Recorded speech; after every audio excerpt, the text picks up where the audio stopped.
Hi everyone, it's Jenny. I'm back with my sister Jasmine, and I've brought a friend along. Her name is Sarai. We're going to talk about schizophrenia today on Tortilla Talks. I'm really glad we're able to have this conversation with more than just two people. I think it's really important and a complex topic at that. So the more point of views that we have, the better. Um, so we're gonna go ahead and just dive in.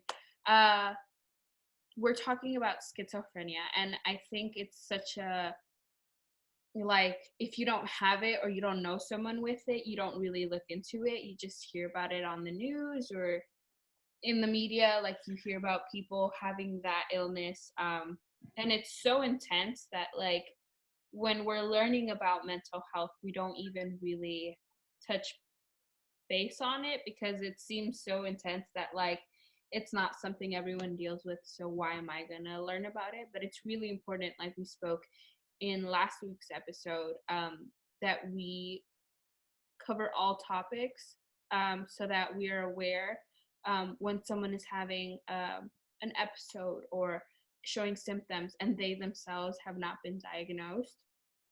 So today we're going to talk about the symptoms. We're going to talk about treatment plans. We're going to talk about how it shows and maybe even some personal experience. So Sarai, first question that I have, do you know what schizophrenia is? Okay, so just from what I found out, it's a split mind, but it doesn't mean that it's like a multiple personality. It's more like a splitting of your thought processes, and like yeah, and so that's kind of what I got from a little bit of my research from what I did, but it's not. I feel like I still don't fully understand, you know um but it's like, but what I did get, it was like, okay, it's different parts of the brain that are processing things differently, and then from that come all of these, like, symptoms that we see in people with schizophrenia. Yeah, do you know what it is? I do. It's kind of not like you said, it's not having multiple personalities, but it's being out of touch with reality. Hmm. It's kind of not being aware that you live in the same world that everyone else does. Um, and so it can like it starts off in the mind, but it also goes with your feelings, and your nervous system. It kind of gives you this like out of body in a bad way experience. Like you're not aware of your surroundings as much. You're not aware of the feelings that other people feel as much. Um, and it's a very neurological, like it's a lot more when we're talking about mental illness and that whole spectrum. It's a lot more in the brain, genetic, and it has a lot more to do with the biology of someone's brain than it does someone's emotions. But it still is a mental illness because it does start in the brain. Um, okay, Jasmine. Uh, do you know anyone? Have you ever been in a situation where you've had to deal with someone who's schizophrenic or something like that? I guess I can't say that I was like directly like hand in hand with like them having their episode, like I saw it, but I wasn't like trying to control it or anything like that. So basically I lived with my ex, and both his brothers were actually schizophrenic. One of them had it mild to where like he was like really OCD. Like everything he did had to be like in a particular way. Like his brother lived in like a really, like the one that had it more advanced, lived in like a really like dirty room, and then he was like really like articulate about his things. And then so it could be genetic, I read. So they both had it, but it's weird because one of them was gained through trauma, and the other was gained through drug abuse. Mm. It's crazy how, like, schizophrenia can appear in someone in different ways, you know. Yeah, and I was actually doing some research on that, on what, like right now that you just said, it can be Okay. not caused, but it can be triggered by a lot of stress and or drug abuse or any kind of like abuse of, you know, a substance. um, and so it's weird because it, in some cases it won't be it's okay, it won't be diagnosed until years. I think it'll be, so I read it could be 6 months. You have to have 6 months of like schizophrenic episodes for, or tendency and symptoms for it to be diagnosed properly. And I think that's a really like wild thing, that you have to deal with something for so long without really knowing anything, and not really being able to get any help for it, because they can't treat it if it's not I diagnosed. don't know. Yeah. So what would happen to your boyfriend's brother who was OCD if things weren't like in place? Would he like freak out or Freak out. He would lose his mind. He would get so angry, like just like be like, I have to get the fuck away from everyone, you know, like. And then the other guy, he was really like violent, you know, like. So then the one that had like more OCD, he want to like get it, like he's like, okay, I want to get away from everybody, because like would it just be too much, or so it'd just be like a way for him to like cope with it? Yeah. So I think, if I'm not mistaken, one of them was on the meds and one of them was not on Do you feel like that made a difference? most definitely. The only thing is though, with um, the one that got triggered by the drug abuse, he, like, the doctors told them like he's never gonna be the same again. Like his brain is just like, it's gone. Because there's like parts of the brain that like you lose, yeah, that get affected. Oh So wow, it was really crazy. it was hard. Yeah, because I did read that too, where it's like it's genetic. It can be genetic, but external factors can trigger it. So like you were saying, Jenny, drugs, and because it's certain parts of the brain, it's like different parts of the brain that are affected. If you lose, you know, brain neurons and all of that, that can also affect it. And so like you're saying, yeah, like long term. And but also something else that I read was like, basically just because you have the gene doesn't mean that you will necessarily develop the symptoms. And that was like, that's really interesting. Yeah, because I was like, that is just wild. And even people, because one of the things that they said it was about drugs was like weed, for example. But if someone doesn't have the gene, then they can smoke all the weed and they won't necessarily, again, not necessarily like develop schizophrenia because they don't have the gene. And so that was really interesting to me too. And then I was also, yeah, because I was reading about like positive symptoms and negative symptoms. And basically the positive symptoms are not positive like in a good way. They're positive in like where it adds to like what they're already feeling and going through. So like delusions, hallucinations, disorganized behavior, and disorganized thinking, which is each one's kind of also like very complicated. I was like, whoa, there's so much to this. And I think, yeah, what you were saying also, that there's so many ways that we can, that like people don't like know about this. And yeah, because I definitely didn't know. I was just like, oh, it's probably like this wild, like scary, like crazy thing. And it's they're normal people just going through like a little bit harder things. I watched a TED talk of this girl, and she's saying, you know, I'm a normal person like you, which just my nightmares don't go away when I wake up, because she sees stuff. And so I'm just like, oh my gosh.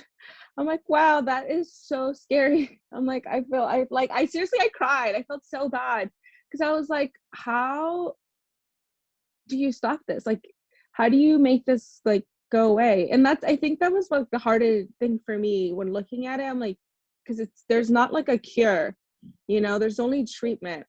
And so that made me so sad, because I'm like, that just like, that sucks. That sucks to not be able to like get away from something, and just function like a normal human being. And not to say like they're not normal, but it's just like, that shouldn't be the standard of like, you know, seeing these things like that. Just people should not just have to go through those things. So it really upset me in a certain way. Yeah, but that's that's what I had to say. Yeah, I mean, it is it does suck, because there's so much like um there's so much beating around the bush when it comes to these things, that the only people who are interested in it are you know, the few scientists that are working on it. Because there has been some talk about how like they're trying to find something, and and there are certain things that they can do that they feel like eventually will turn into a cure.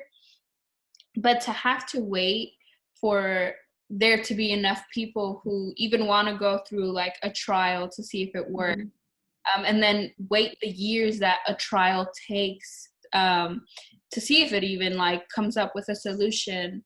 And then, you know, there's so much, and I feel like the illness itself, like schizophrenia, it would, you know, suck to live with it. But we also have to take in fact that like it's not just the person living with it, it's the people around them that because if someone wants to live with this disease and they want to be able to live a good life, they have to have a good support system. And so that support system also has to go through, you know, this person's episodes and their tendencies. And not to say like, you know, this is how I got my research, but I was watching an episode of Grey's Anatomy. Great show, guys. But I didn't so much focus on the person who had this schizophrenia, but the person who was taking care of the person. And it was his mom, and she had really bad like disease as well, but in her stomach. And she didn't want to take care of herself, because she would have to leave her son alone.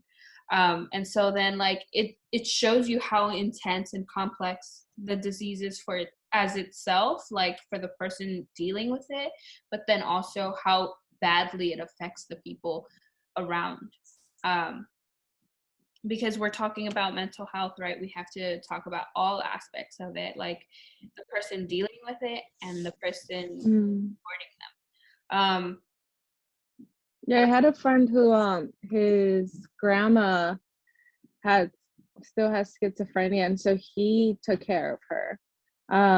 And yeah, I was around sometimes. I've been to his house, and you know, sometimes I'd hear her just like laughing or like fighting with somebody. So it was like the hallucinations.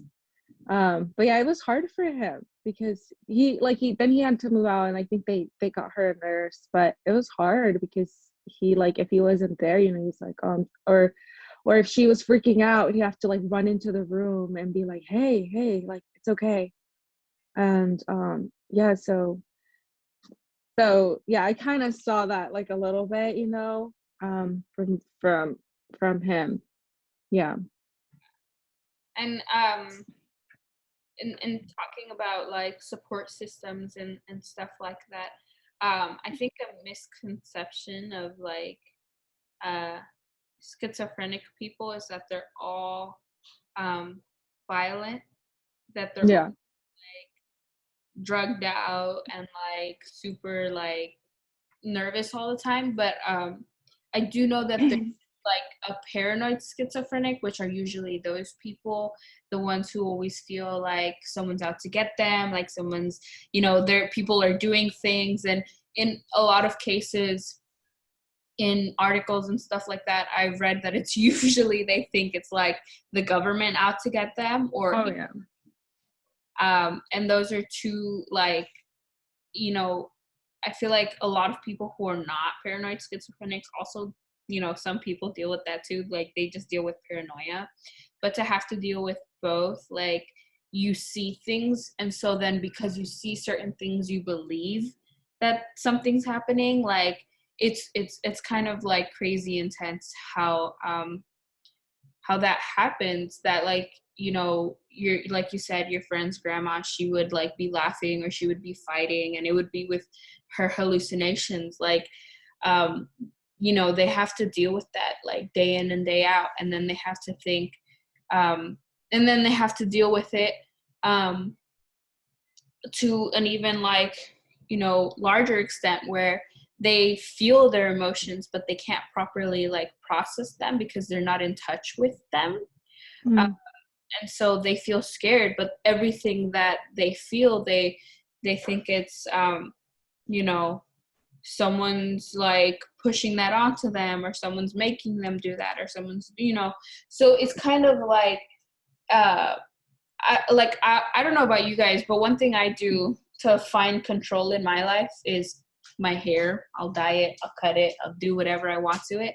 And so that I can like kind of relate that to your ex's brother who had OCD.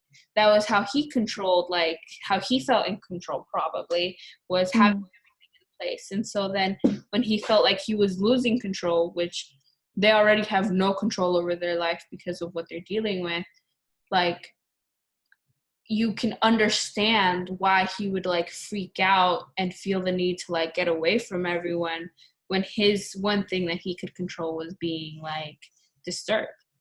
So with that being said, um, other than your friend's grandma, have you had any experience with schizophrenic people?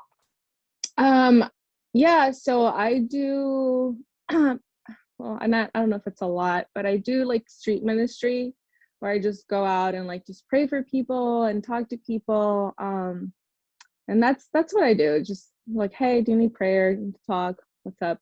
And so we were in San Diego with my friend, and this is like 24/7, and she just was like, hey, I feel like I need to talk to this guy. And I'm like, all right, cool. So we go, and he's like, it was a homeless guy. So we're like, hey, do you need anything? Like, do you want food, coffee?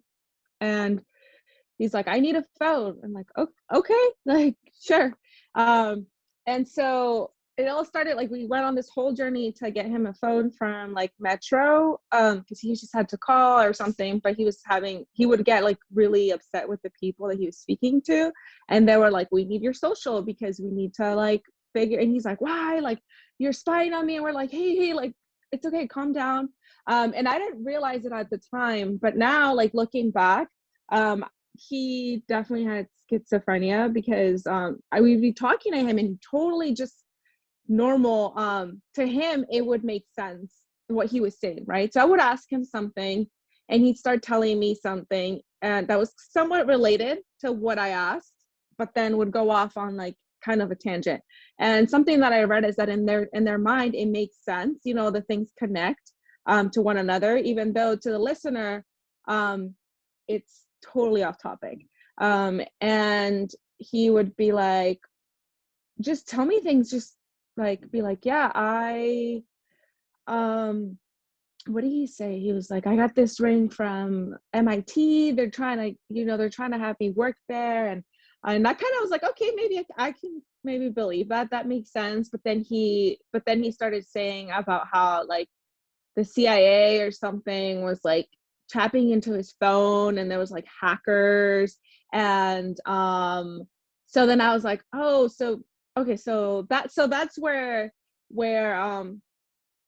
that's kind of like the delusional thinking, or not delusional thinking, but like is that the like disorganized thinking, or Look, um that's what yeah. I said yeah. Like that would be the disorder. some yeah, one of those things. Because also they're gonna disorganized like thinking would be like how he starts talking about certain things are related to what I asked, but then would go off into like different things. So it's like his thoughts wouldn't necessarily like connect. So it was hard to like articulate what he was saying. And yeah, and so, but it was interesting because we were with him for a few hours, because we walked to the metro and then walked back.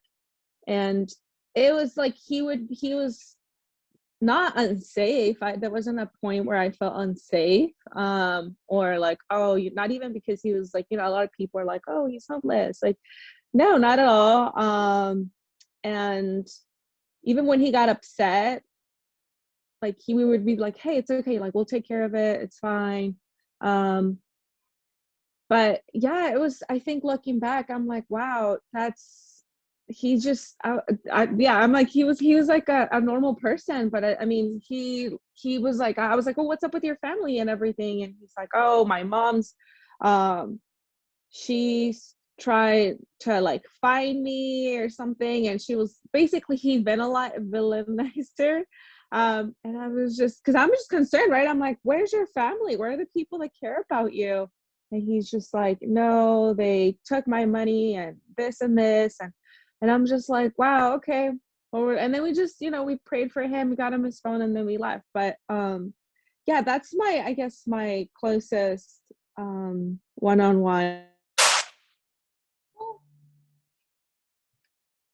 Uh, people that have schizophrenia. When I live in New York, and a lot of them like sadly homeless. And some of them would just be talking to each other, to themselves, and some of them would just talk to you. Or I mean, it's just really sad because these people don't, like, they're homeless and they don't have. And I'm like, I wonder if part of the reason that they end up homeless is because the people around them didn't want to take care of them, or like they just ran away. um yeah, and so yeah. yeah. Going off of like the last thing you said, a lot of in an article that I read, it was like saying how um it most people believe that they're very violent, and I think I said this already a little bit, but most people think that they're violent people, or that they're very like not stable to live in like our society. But a lot of them are quite honestly like they're fine if they're diagnosed properly and they have treatment and everything. Most of them are able to live in our everyday, and you won't even tell. You might think that they're a bit anxious, that they're a bit more aggressive, not in like the way that they act, but in the way that they like talk.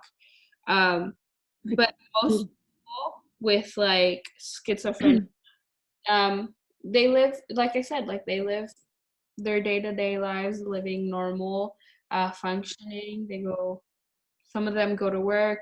Most of them live probably with a loved one, either a parent or if it's an older person, like their significant other, and they live fine. In certain cases, they do have, like when they're older, they do have to live in like homes and stuff like that. that were made for people like that so that they can get the proper care. But I think it's so crazy because personally I've never had any like interaction with one that I know of. Because there's no like I've always kind of been aware of the word schizophrenia, but I didn't really know what it was until quite recently. And so you go out and you just do your things and you talk to people and you meet new people and you don't even realize that, all these people have something that they're dealing with. Some more intense than others, where in the case of schizophrenia, if they're dealing with that, like that's an intense thing to go through and have to deal with.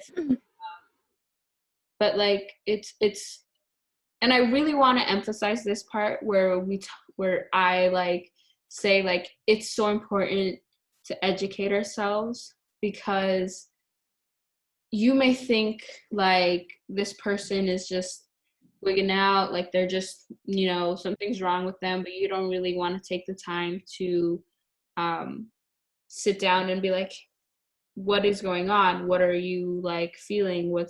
And we don't really relate them to those things, because you never think that you're going to be the one to deal with it. You never think that you're going to be the one who ends up, having to take care of someone else who has that. Like, you never want to think that, but we all have to be prepared. And if we want to be more empathetic in the world, like, we have to know what we're, being empathetic towards. Like, if you know nothing about schizophrenia, how are you going to learn how to like, and not to say you have to learn how to deal with someone with schizophrenia, but you have to be able to like, if someone is having an episode of, paranoia or something, or delusion, if someone feels uncomfortable, they're going to call the cops. And this person who could be getting mental health is going to be just called crazy. They're going to get probably arrested. Then they're going to have a record, and you're ruining a lot more than just the moment. You're, putting something on their file where they look like a bad person, but they're really just undiagnosed with a very severe mental illness. And so I think it's really important that we just educate ourselves, that we learn the symptoms, but we also learn how to like go about that, like, because to be honest, if you hear of someone having like, someone's like, oh look, there's someone right there, but there's no one right there, that's a little scary, not gonna lie. Like, you're not like, it's okay, like, let me help. You're not gonna want to do that, but we have to be able to be like, okay, like, what are they saying? Because a lot of these people also feel the need to harm themselves, and we have to be aware of that.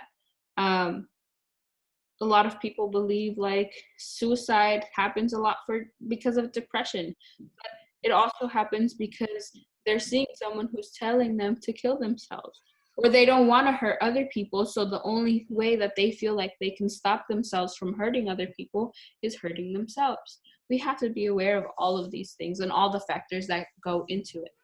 Do you want to add in anything? I do. I want to add some facts. I always like to read like a little something that I get off like an article, so I do want to add to what you guys said about people being able to function normally and live like a normal life. Because I feel like when I lived with them, even the one with more severe schizophrenia, he would eat, he would be calm throughout the day as long as he had his weed, to smoke. That wouldn't make his like, that wouldn't affect him negative. Oh, interesting. Down, he would just be chilling in the backyard, smoking his weed all day, every day. His mom had to buy it for him. Nice. So if he didn't get his weed, he would like totally flip out. But both of them lived completely normal lives. Like, I would see them every day, say hi to both of them every day. Both of them would say hi. The only thing, the one with more severe schizophrenia, he would talk to himself and other people and laugh. He would laugh a lot. He was a happy guy. But I was reading that there are 4 different kinds of schizophrenia, actually. So there's paranoid schizophrenia, catatonic schizophrenia, Undifferentiated. schizophrenia, and schizoaffective disorder. So those are the 4 kinds. Do you want to read a little bit of what each one kind of entails? So paranoid schizophrenia is the person's paranoia may be extreme, they may act on it, they may show up at the door of the FBI and ask, "Why are you following me?" They may also behave oddly, have inappropriate emotional responses, and show little pleasure in life. Catatonic schizophrenia says the person shuts down emotionally, mentally, and physically. People appear to be paralyzed. They have no facial expression and may stand still for long periods of time. There is no drive to eat, drink, or urinate. When catatonia lasts for hours, it becomes a medical emergency. That's when like the negative symptoms would be affected. I think that's what I read, because it like what the way that I saw like the positive and the negative, it's like the negative is like it takes away. So it's like negative takes away. So it's kind of like where they get into like it's like almost like depression in a way where you don't feel like doing anything, but it's obviously not the same thing. So that's interesting though, because I didn't know that there was 4 different types. I read that it was considered a syndrome, like because like it has just like a number of related symptoms. But anyway, sorry, continue. So there's undifferentiated schizophrenia. Says the person has various vague symptoms. They may not talk or express themselves as much. They can be confused and paranoid. The person may not bother to change their clothes or take a shower. And then the last one is schizoaffective disorder. The person has delusional thinking and other symptoms of schizophrenia, but they also present with 1 or more symptoms of a mood disorder, depression, mania, and or hypomania.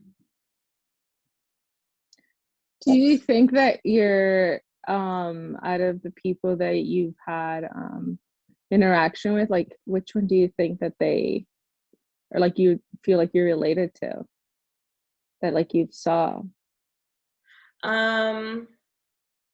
I want to say the schizoaffective and the paranoid schizophrenia. I think those were the 2, because one of them was more like low key to himself, but he did have his days, you know. I think there was one time where he broke his laptop because he was like, someone's, you know, on there. You got paranoid. Yeah. And it's crazy because like I feel like everyone just has their days, just like us. Literally everyone has their days, you know. Yeah.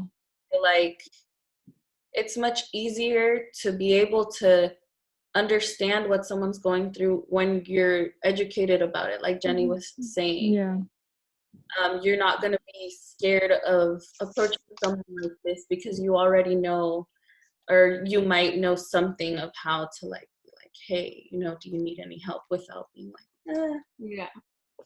Because I feel like they read as much of out of touch they are with reality and their emotions. I think they can read uneasiness, but they read it the wrong way. Whereas you're trying to be as cautious as possible while, you know, being afraid for yourself. They may take that as you like being nervous because you think that they're gonna discover that you're after them. So where they would take like your uneasiness, they'll read it, but they'll like make it fit what they're thinking. And I think they can, this is not a fact, this is me just thinking. That's probably how they like deal with most emotions that they receive. They'll like think you're trying to seduce them, to take them away, or be nice to them so you can get their trust to do the same thing. But I think that's more towards like the paranoid schizophrenia side.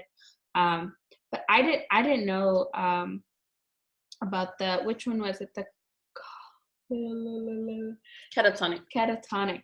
That's interesting. I didn't know that. Because yeah, like just being so out of body that you just stand there for hours, like that's crazy. I didn't know that either. Yeah. And I just want to add something that's, kind of a little funny. The guy that had, the worst schizophrenia, he actually ended up having a girlfriend, and like she lived there with him. That's cool. Yeah. That's really cool. How did she feel about that? Like about him having, did you guys ever talk about it? Living there anymore. Someone told me that they were together for a living. So I'm not sure how she felt, but she was there for quite a long time. I think you're strong-willed, definitely. Because these people, they will probably say and think things that don't actually align with how they feel. Yeah. Because of the hallucinations and everything, they like might say things that are not as pretty. Or yeah, I think that's I mean, it's already hard enough as, I guess, just regular emotions and being able to understand what you're feeling. I can't imagine like adding on like having a mental illness like it's schizophrenia, and then having like a separation, like even more of a separation between your emotions and your thoughts, and being able to process what you're thinking or you're feeling. Like that must be really hard. And then like having to be able to articulate it. I watched a TED Talk from this girl. Her name's Cecilia McCall. I think that's what it is. And it was really cool though, because I feel like as much as I've seen and like or read about people with schizophrenia and like the people that we're talking about, she actually somebody that like I think she discovered like a star or something, like a polar star, and like she's just really smart, was working with NASA and a whole bunch of things. And I was like, wow, this is amazing. Like that is so she's like high functioning. And I think sometimes with people with schizophrenia, if they tell you that, you'd probably like, oh, I don't know if I can believe that, but this is like, it's true. She was talking at this university, and it was really interesting to like hearing everything she had to say, because one of the things she was talking about was hallucinations, and like how certain things are triggers for her, and basically that she she went through her whole like basically story of how she figured out like that she had schizophrenia, because a lot of people don't get diagnosed until they get like have a psychotic episode. And so, because also you could have schizophrenia and not have hallucinations or delusions, but something, a stressor, external stressor can bring it on, and then you realize, oh, okay.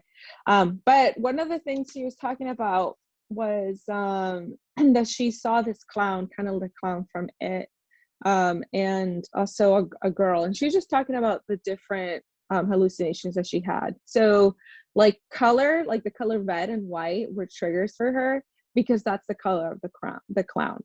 So like a lot of how she would be able to ignore the clown would be by like, if she wasn't around those colors, it's easier to be like, oh, that's just the hallucination. And she's like, it's a chemical imbalance, so it would be easier for her to ignore it in that way. So she's just like, she's like, I ignore it, but I'm gonna tell you right now, the clown is here in the audience. Yeah, and so, but she's just still, like talking and functioning. And so I think that is like, she's strong for that, because she's able to give this whole like TED talk, and she's articulating everything really well, and following her notes, while there's this hallucination right there present. Yeah, and so that was I don't know where I was going with that, but yeah, but it was oh well, it's just really cool because she's an advocate for like educating people on schizophrenia, and also kind of like removing the what's the word the like not bias. Yeah, the stigma. I was like, bias, the stigma of, like if you have schizophrenia, you're like we were saying, that people think that they're scary, or that you're automatically gonna have all of these symptoms, or that you can't function, or that you are powerless. But she's like, no, we're powerful, we're like amazing, you're strong. And she's saying how there's like not that many people, there's not that much awareness, and she's wanting to raise more awareness, because a lot of the people, like you guys were talking about earlier, like it's another fact, 1 out of 10 kill themselves, and 4 out of 10 attempt suicide. Yeah, and so in that 2 million people in the US have schizophrenia. Yeah, and I didn't know that. I was like, that is a lot. Like, wow. And then then I just read about other things that can kind of bring it on, like childhood trauma. And then I started looking a little bit to the spiritual component, but anyway, I don't want to deviate. But even that's something that people with schizophrenia like can do, where they talk about one topic and then the next and then the next. But the thing is that they can't come back to the original, like what was the original point of when they started. They can't be like, yeah, I just wanted to share that, because I feel like I also don't want to just be like, all of these people are like this and like this. Like, there are people that are like high functioning members of society that add a lot to society. There was also this mathematician there's a movie, it's called A Beautiful Mind. Russell Crowe's the actor, but it's based on a real story. And yeah, he had schizophrenia, but he was like a genius. So yeah, I just wanted to mention that. No, I think that's really important. I think there's so much, like you said, like the lady said, like there's so much stigma around schizophrenia, because people think you have schizophrenia, you're crazy. Like that's it. There's no dimension to you. Like you're just crazy. That's it. When there's so much out there about this, illness. There's so much out there that we can learn and educate ourselves on, but there's still so much that we also don't know about it. Like, we know that these people have hallucinations. Why do they have hallucinations? Not all these people have hallucinations. Why don't all these people have hallucinations? Like there's so much that we can still learn about it, but there's so much out there for us to like, there's enough out there that if we're not learning about it, we're being ignorant towards it. Yeah. And that's a very dangerous thing, because when you're choosing not to learn about something, when you're choosing to, be indifferent towards it, you're letting that stigma continue, and you're letting all you said 1.8 million? 2.4. So it's 4 million people have that, but imagine how many other people have that. Like, yeah, and no, sorry. No, and I was gonna say, even like, yeah, thinking about, I feel like, if we have more awareness of this, not that every homeless person has it, but I feel like that would, even just mental health in general, like help a lot of like the homeless population, because a lot of the times people are like, how do we help the homeless, how do we help, but it's like some of these people have mental illnesses and you can't just give them food and be like, you good, or give them a job, you know, like that's not gonna fix everything. And so yeah, I think as a society we need to be a little less selfish, and you know, I think learning about these things, like it's a way of helping. Yeah. You know, and it's a start. Definitely. Yeah. Anything else? Do any of you guys want to add in anything else? Well, I was gonna say, like your sister was saying, yeah, like yeah, I don't think, you know, well, actually this is not it's out of, never mind, it doesn't apply now. Okay. Well, with that being said, thank you, Sarai, for coming and talking with us. It's a very complex topic, but I do appreciate all the research that you did, and I hope that you learned something and will have something like be more aware of that. I think it's very important that with at least each conversation that I have with someone about mental illness, like I learn a little bit more, and I'm a lot more aware when I go outside. I preach, and I preach about being kind to others, about being kind to yourself, about being empathetic in the world, and just spreading kindness. But I think we can't truly achieve that until we are, intentionally learning things and being made aware of the fact that I'm not the only person in this world. And I'm not, like, what I deal with is not what everyone deals with, so I don't need to learn more. No, like, there's so much out there that I need to learn, that we all need to learn, to be able to truly, live in a world where we're not biased, and we're not rude or like just ignorant towards other people. And I think when we finally when we blow up, because I know we will. That's Yep. Let's go. Yeah, I think when we do, like, hopefully get a bigger platform where we can influence a lot more people to just become more aware and educate themselves more, because I don't think we're doing this other than for the point of educating people. And I think it's something that I said in the last Tortilla Talks was,